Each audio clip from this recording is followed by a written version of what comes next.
بسم اللہ الرحمن الرحیم۔ آج ہم اردو کے حروف تہجی سے متعلق بات کریں گے کہ یہ حروف یا آوازیں کس طرح ہماری زبان کی تحریر کا حصہ بن گئیں۔ تہجی حروف کو جوڑ کر لفظ بنانے کو کہتے ہیں۔ حروف تہجی سے مراد حروف کا وہ مجموعہ جن سے کسی زبان کے الفاظ بنتے ہیں، مثلاً لفظ قوم۔ دیکھیے، اس کے ہجے کریں تو معلوم ہوگا کہ یہ حروف قاف، واو اور میم کو ملا کر لکھا گیا ہے۔ گویا تہجی زبان سے ادا ہونے والی آوازوں کا نقشہ کاغذ پر کھینچ دینے کا نام ہے۔ یہ نقشہ حروف کی مدد سے کھینچا جاتا ہے جو بعض زبانوں میں ہمیشہ الگ الگ لکھے جاتے ہیں، جیسے انگریزی میں، اور بعض میں ملا کر ان کی مختلف صورتیں بنائی جاتی ہیں، جیسے اردو میں۔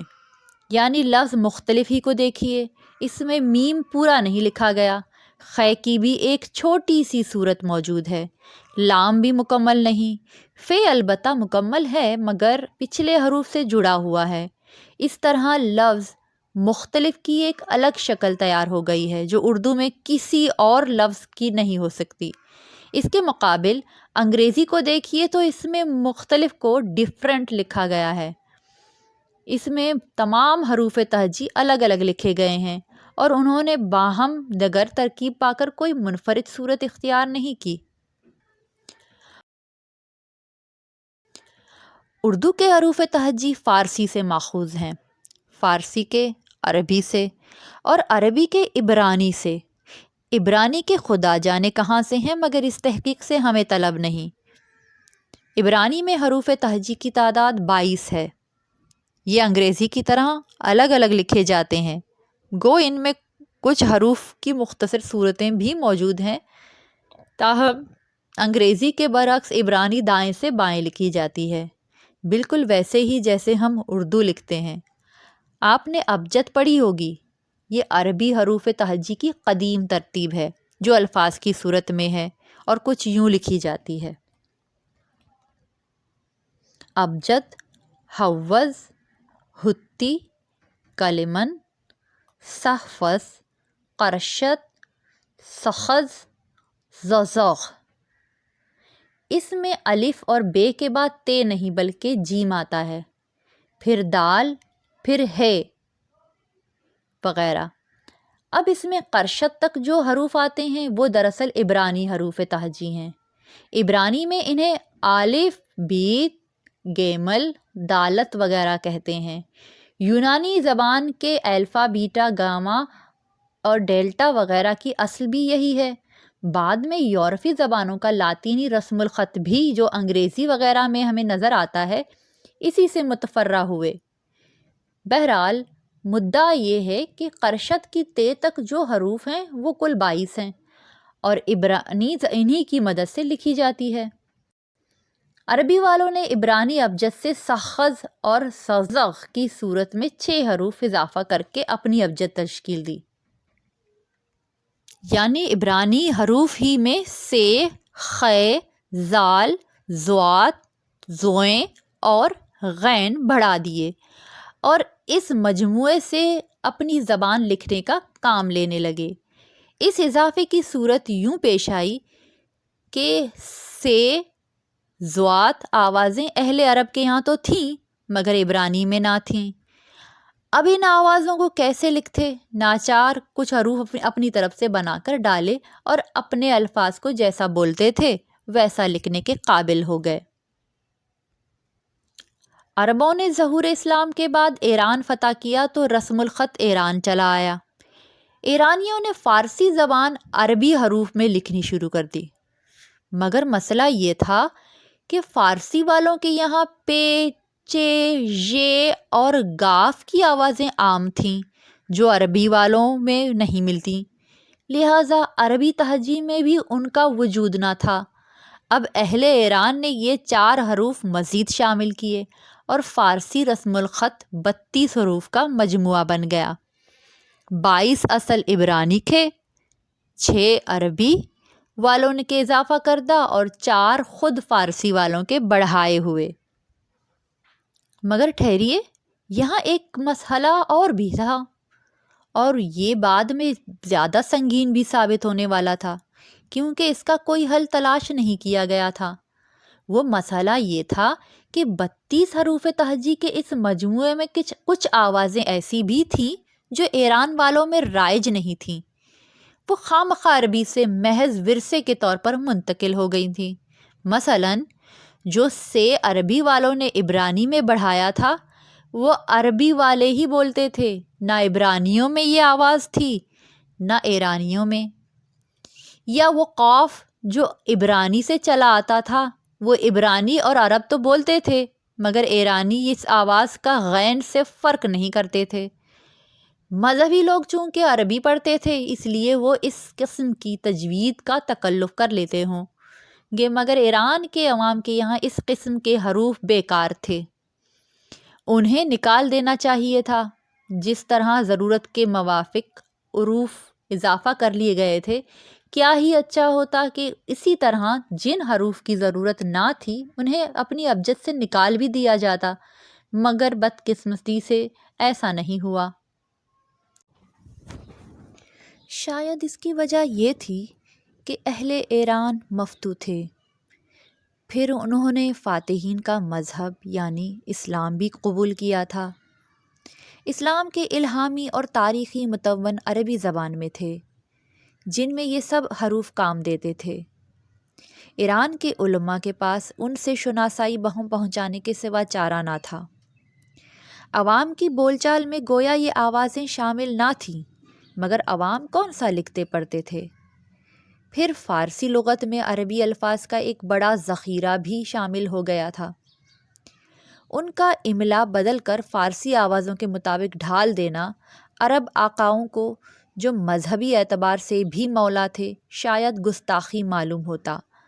مثلاً قاعدہ ایک عربی لفظ ہے، اب اس کی قاف کو ایرانی غین کی طرح بولتے ہیں اور عین کو الف کی طرح۔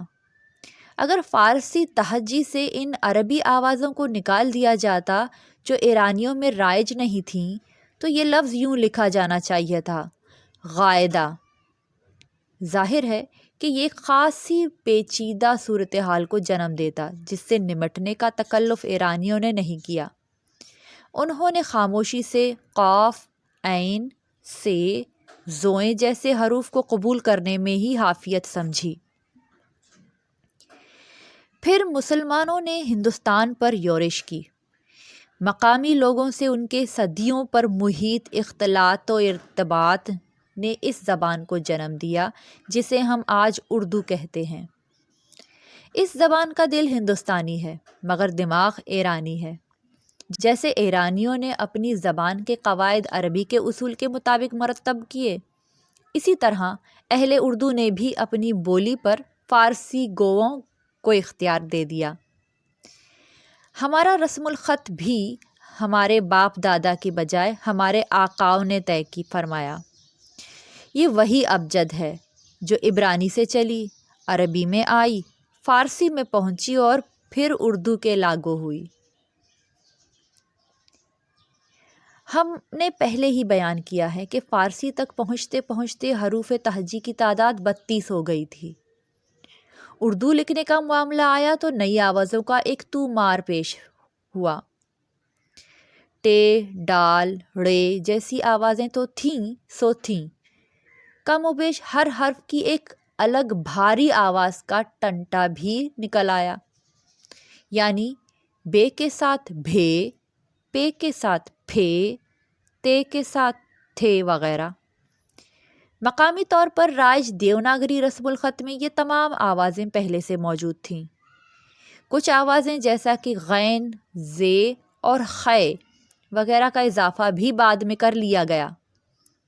تہجی کا دیوناگری نظام اہل اردو کے لیے بہترین ثابت ہو سکتا تھا، مگر ہندوستانی مسلمان بھی ایرانیوں کی طرح نہ صرف مفتو رہے تھے بلکہ اپنے آقاؤں سے مذہبی نسبت بھی رکھتے تھے، لہٰذا اردو ہندی تنازع کے بعد اہل اردو نے باقاعدہ طور پر اور ببانگ دہل فارسی رسم الخط کو اپنا لیا۔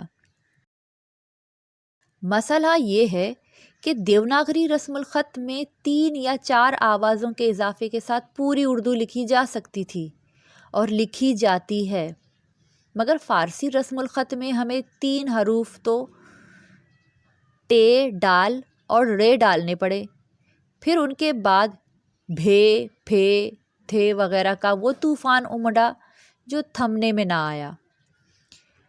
اردو کے اکثر لکھاری آج بھی تمہیں، انہیں، چولہا، دلہن وغیرہ کو ہائے ہوس کے ساتھ تمہیں، انہیں، چولہا، دلہن لکھتے ہیں اور ان کا فرق نہیں جانتے۔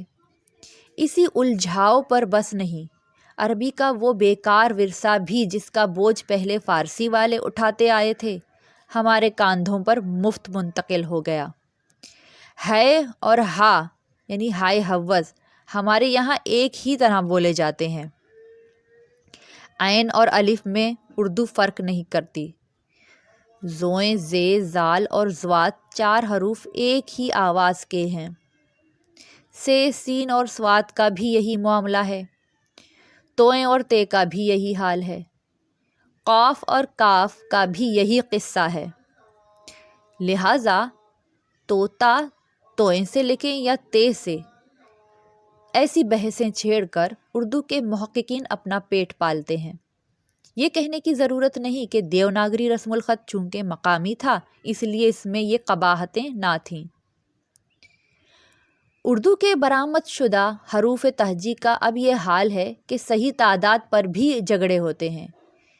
بھے، پھے جیسی ثقیل آوازیں گو کہ ہماری زبان کا ایک جزو لا ینفک ہیں، مگر لطیفہ ملاحظہ ہو کہ ہم انہیں اپنے حروف تہجی میں شمار ہی نہیں کرتے۔ ہے، قاف، توئیں جیسی آوازیں جنہیں شمار کرتے ہیں وہ بولتے نہیں۔